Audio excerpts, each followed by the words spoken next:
2024 లేదా 25లో డిగ్రీ లేదా బీటెక్ చదివారా? సాఫ్ట్‌వేర్ జాబ్ కోసం ఎదురు చూస్తున్నారా? అయితే కోడ్ జ్ఞాన్ 100 డేస్ కోర్సులో చేరండి. జాబ్ సాధించండి.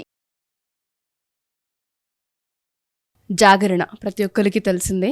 సో ఈ మహాశివరాత్రి పర్వదినానికి సంబంధించి ఉమా గారు ఒక జాగరణ కార్యక్రమాన్ని నిర్వహిస్తూ ఉన్నారు. ఈ జాగరణ కార్యక్రమంలో పాల్గొన్న ఈ 4 రాసుల వారికి అసలు ఏ విధంగా ఉండే అవకాశం ఉంటుంది, ఎటువంటి ఫలితాన్ని పొందుతారన్న దానిపైన మనతో పాటు ఉమా గారు ఉన్నారు. ఆయన అడిగి తెలుసుకుందాం. నమస్తే ఉమా గారు. నమస్తే అమ్మా. సో జాగరణ కార్యక్రమం అనేది అత్యంత ప్రీతిపాత్రమైందని చెప్తూ ఉంటుంటారు, చాలా పవర్ఫుల్ అని చెప్తూ ఉంటుంటారు. ఏదైనా ఒక సంకల్పాన్ని తీసుకుని కనుక జాగరణ కార్యక్రమంలో కూర్చున్నా, లేదు అంటే ఆ మంత్రోచ్చరణ మధ్య మనం ఉన్న ఆ ఆరా అనేది తెలియకుండానే మనకున్న వైబ్ ఏవైతే నెగిటివ్ ఉంటుందో దాన్ని రిమూవ్ చేసే శక్తి ఉంటుందని చెప్తూ ఉంటుంటారు. సో మనం ఆల్రెడీ ఒక 4 రాసుల వారి గురించి ఇంతకుముందు మాట్లాడాము. సో మిగతా రాసుల వారికి ఏ విధంగా ఉండే అవకాశం ఉంటుంది అంటారు? ఈ జాగరణ కార్యక్రమం ఈ రాసుల వారికి ఎటువంటి బెనిఫిట్ ఇస్తూ ఉంటుంది? తప్పకుండా అండి. ఫిబ్రవరి 15వ తారీఖు మాఘ బహుళ చతుర్దశి మహాశివరాత్రి పర్వదినం అండి. ఒక్కొక్క తిథికి, ఒక్కొక్క నక్షత్రానికి, ఒక్కొక్క వారానికి, ఒక్కొక్క ప్రదేశానికి, ఒక్కొక్క మాటకి, ఒక శబ్దానికి అంత ప్రాతినిధ్యం ఉంటుందమ్మా. ఇప్పుడు చూడండి, మనం మన నోటితో ఒక అశుద్ధమైన మాట మాట్లాడితే అవతల వ్యక్తికి ఒక కోపం వస్తుంది. అదే మనం మనసా వాచా కరుణ సుఖీ భవాని కానీ శతమానం భవతి అని దీవిస్తే వారి ముఖంలో మన మీద ఒక దైవానికి సంబంధించిన అనుభూతి వాళ్ళు ఫీల్ అవుతారు. అంటే మనం మాట్లాడే మాటే డిసైడ్ అవుతుంది మనం ఎలా ఉంటాం ఏంటనేటువంటిది. అక్కడ అదేవిధంగా మహాశివరాత్రి అనేటువంటిది హైలీ కాస్మిక్ టైం అండి. అందులోనూ లింగోద్భవ కాలం, పరమ అద్భుతమైనటువంటి సమయం అన్నమాట.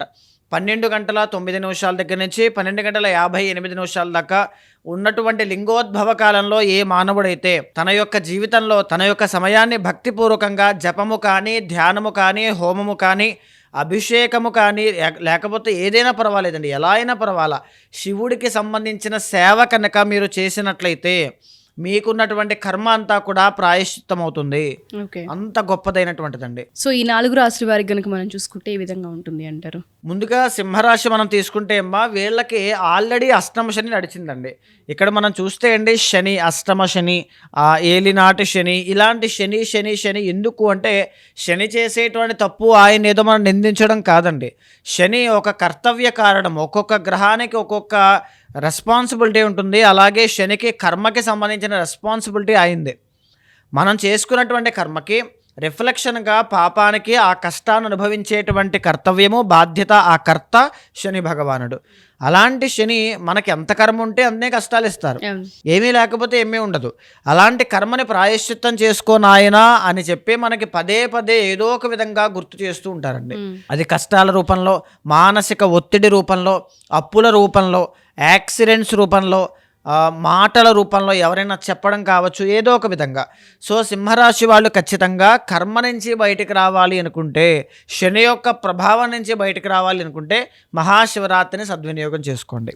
తర్వాత కన్యారాశి మనం తీసుకుంటే కనుక వీళ్ళకి ఎస్పెషల్లీ మెరిటల్ లైఫ్లో ఇబ్బందులు కానీ, అంటే 2026లో అయితే బాగుందమ్మా, బాగాలేదని కాదు. అంటే ప్రతి రాశికి మిక్స్డ్ రిజల్ట్సే ఉంటాయండి. ఎవరికైనా సరే వారి యొక్క టైం అనుసరించి అనమాట, ట్రాన్సిట్స్ అనుసరించి హైలీ పాజిటివ్ టైం ఎక్కువ సమయం ఎవరికి ఉంటే వాళ్ళకి బాగుంది అని చెప్తూ ఉంటాం.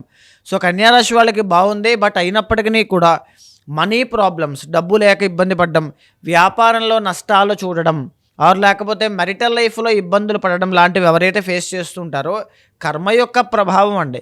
ఒక్కొక్క రాశికి ఒక్కొక్క విధంగా ఉంటుంది. మీ తెలివితేటలనే స్వార్థమని, మీ తెలివితేటలనే మోసము అని చెప్పి చాలామంది ఎలిగేషన్స్ వేస్తూ ఉంటారు. సో వాటిని ఏది కూడా పట్టించుకోవద్దు. కర్మ నుంచి బయటికి రావడానికి మహాశివరాత్రి పర్వదినాన్ని ఉపయోగించుకోండి. తర్వాత మనం తులారాశి తీసుకుంటే అండి, తులారాశి వాళ్ళు సహజ సిద్ధంగానే చాలా అట్రాక్టివ్ పీపుల్ అండి. అంటే 10 మందిని అట్రాక్ట్ చేయాలి, లేకపోతే జన వశీకరణము కానీ ఇలాంటివి ఏమైనా అంశాలు మనం తీసుకుంటే తులారాశి వాళ్ళు టాప్లో ఉంటారు. ఎక్కువగా లవ్ మ్యారేజ్ చేసుకునే యోగం అందులో ఉన్న స్వాతి నక్షత్రానికి ఉంటుంది. తర్వాత చెప్పాలి అంటే ఇండిపెండెంట్గా, ఇండివిజువల్గా వారి యొక్క క్యారెక్టర్ బిల్డ్ చేసుకోవడం, ఒక సొంతంగా ఒక సామ్రాజ్యాన్ని నిర్మించుకోవడం, విదేశాలకు ట్రావెల్ చేయడం, ఆడవాళ్ళకి స్వల్పమైన హార్మోనల్ ఇంబ్యాలెన్సెస్ కానీ, మెరిటల్ లైఫ్లో మ్యారేజ్ చేసుకునేటప్పుడు క్లాషెస్ అవ్వడం కానీ, మ్యారేజ్ అయిన తర్వాత కూడా గొడవలు అవ్వడం కానీ, ఇలాంటివి కావచ్చు. ఇలా చాలా క్యారెక్టరిస్టిక్స్ అనేటువంటివి మనం చాలా వీడియోస్లో సంవత్సరంలో చెప్పుకున్నామండి. అయితే 2026 సంవత్సరంలో గురుబలం అనేటువంటిది జూన్ 1వ తారీఖు దాకా ఉంది. ఆ తర్వాత నవంబర్ 1వ తారీఖు దాకా పెద్దగా లేదు. పంచమంలో రాహు కానీ, లాభంలో కేతు కానీ ఇవందరూ కూడా ఏం చేస్తున్నారంటే ఏదో లవ్ ప్రాబ్లం కానీ, సంతానం విషయంలో ఇబ్బందులు తీసుకురావడం కానీ, ఎంత కష్టపడి ఆర్గనైజ్ చేసి అడ్మినిస్ట్రేషన్ చేసి ఎంత తపన పడినా అందులో కలిసి రాకపోవడం కానీ ఖచ్చితంగా తులారాశి వాళ్ళకి చూపిస్తూ ఉన్నారు. సో ఏ తులారాశి వాళ్ళు ఆర్థిక సమస్యలు ఫేస్ చేస్తూ ఉన్నా కరెంట్లీ గురుబలం ఉన్నా సరే మీరు ఆర్థిక సమస్యలు ఫేస్ చేస్తున్నారంటే అది కర్మ వల్ల మాత్రమే వస్తుంది. ఆ కర్మ నుంచి మీరు బయటకు వచ్చారంటే చాలండి. అలాంటి కర్మ ప్రాయశ్చిత్త రుద్ర తంత్రమే హైదరాబాద్ నగరంలో మనం చేయిస్తున్నామమ్మా. ఈ యొక్క తంత్రంలో ఇప్పుడు చూడండి, తులారాశికి అధిపతి ఎవరమ్మా? శుక్రుడి యొక్క ఆధిపత్యం చాలా ఎక్కువ ఉంటుంది. శుక్రుడి యొక్క గుణాలు కనబడుతూ ఉంటాయి. ఆ శుక్రుడికి అధిపతి అయినటువంటి కమలాత్మికాదేవి యొక్క హోమం, అందులో వచ్చి స్వయంగా కూర్చోండి, ఆ మంత్రాల యొక్క శబ్దాన్ని వినడం వల్ల, అమ్మవారి యొక్క హోమాన్ని దర్శనం చేసుకోవడం వల్ల, అమ్మవారికి యంత్రార్చన చేయడం వల్ల తులారాశి వాళ్ళకి రాజయోగం పడుతుంది. కన్యారాశి వాళ్ళకి అధిపతి ఎవరండి? బుధుడికి అధిపతి నారాయణుడు, సుదర్శనం జరుగుతోంది. తర్వాత శివకేశవుల యొక్క ప్రీతి కొరకై ఈ యొక్క అభిషేకం జరుగుతోంది. కన్యారాశి వాళ్ళు అభిషేకం చేయడం వల్ల, కన్యారాశి వాళ్ళకి ఇంకొక విషయం ఏంటంటే గణపతి యొక్క సాధన. ఏ కన్యారాశి వాళ్ళు గణపతి సాధన చేసినా వెంటనే సిద్ధిస్తుంది. లక్ష్మీ గణపతి హోమం జరుగుతోంది, వచ్చి అందులో కూర్చోండి, అద్భుతంగా మీకు గ్రోత్ అనేటువంటిది కనబడుతుంది. ఇక సింహరాశి వాళ్ళకి మనం తీసుకుంటే అధిపతి ఎవరండి? రవి.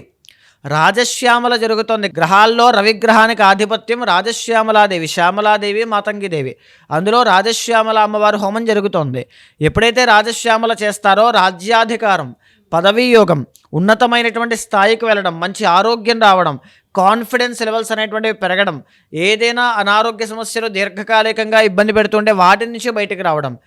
ఏ రాశి వారైనమ్మా, మీ యొక్క కుటుంబంలో ఉండేటువంటి వాళ్ళకి ఏ రాశి వాళ్ళైనా మాకు ఇలా ఫలానా నరదృష్టి వల్ల శుభకార్యాల్లో ఆటంకాలు వస్తూ ఉన్నాయి, ఫలానా నరదృష్టి వల్ల అనారోగ్య సమస్యలు ఇబ్బంది పెడుతూ ఉన్నాయి, ఫలానా నరదృష్టి వల్ల నిద్ర పడట్లేదు, తీవ్రమైన మనస్తాపం ఇబ్బంది పెడుతోంది, ఏదైనా సరే మహాశివరాత్రి పర్వదినాన కర్మ ప్రాయశ్చిత్త రుద్రతంత్రంలో పాల్గొనండి. మీకు ఆ వచ్చే రిజల్ట్స్ వల్ల, ఆ పాజిటివ్ ఎనర్జీ వల్ల జీవితంలో ఏదనుకున్నా ముందుకు చేయగలిగేటువంటి కాన్ఫిడెన్స్ అనేటువంటిది పెరుగుతుంది. ఆ శుభ ఫలితాలు అనేటువంటివి తప్పకుండా చూస్తారు. ఈ కార్యక్రమంలో ఈ రాశుల వారు పాల్గొనాలి అనుకుంటే అసలు మిమ్మల్ని ఏ విధంగా అప్రోచ్ అవ్వాలి అంటారు? ఎలా సంప్రదించాలి? తప్పకుండా అమ్మ. సో అలాంటి వాళ్ళు ఎవ్వరున్నా సరే అండి, ఈ పూజా కార్యక్రమంలో మీరు రాగలిగితే తప్పకుండా వచ్చి స్వయంగా హోమాది క్రతువుల్లో పాల్గొనండి. రాలేని పక్షంలో కనీసం లైవ్లో వీక్షిస్తూ స్వామివారి యొక్క కైంకర్యాలన్నీ కూడా దర్శనం చేసుకుంటూ మంత్ర జపాన్ని ఆచరిస్తూ అక్కడి నుంచి దర్శనం చేసుకునే సదుపాయం కూడా ఉంది. అలాంటి వివరాలన్నీ కూడా మీకు కింద కనిపించిన నెంబర్కి కాల్ చేస్తే మా వాళ్ళు మీకు పూర్తి వివరాలు అందిస్తారు. డెఫినెట్గా అండి. ఎవరైతే ఈ వీడియో చూస్తూ ఉంటుంటారో మీ రాసుల వారు డెఫినెట్గా మీకంటూ పర్సనల్గా తెలుసు, మీరు అనాలిసిస్ చేసుకుని మీకు అర్థమవుతూ ఉంటుంది. మీ కెరియర్, మీ లైఫ్, మీ పర్సనల్ లైఫ్ ఎక్కడ ఆగిపోతుంది, ఎందుకు డిస్టర్బెన్సెస్ వస్తున్నాయి అన్నది, వాటి నుంచి మీరు బయటపడాలి అనుకుంటే డెఫినెట్గా ఈ స్పిరిచువల్ కార్యక్రమం ఏదైతే ఉంటుందో మహాశివరాత్రి జాగరణ కార్యక్రమంలో కుటుంబం అంతా పాల్గొనవచ్చు. కింద ఒక నెంబర్ స్క్రోల్ అవుతూ ఉంటుంది. ఇది ఆఫ్లైన్ ఉంది, ఆన్లైన్ ఉంది. ఎలా అయినా సరే మీరు వీక్షించవచ్చు, పాల్గొనవచ్చు. కింద స్క్రోల్ అవుతున్న నెంబర్ని కాంటాక్ట్ చేయగలిగితే ఉమాగారెడ్డి మీకు అందుబాటులోకి వస్తారు. నమస్తే అండి. Thank you. నమస్తే అమ్మ.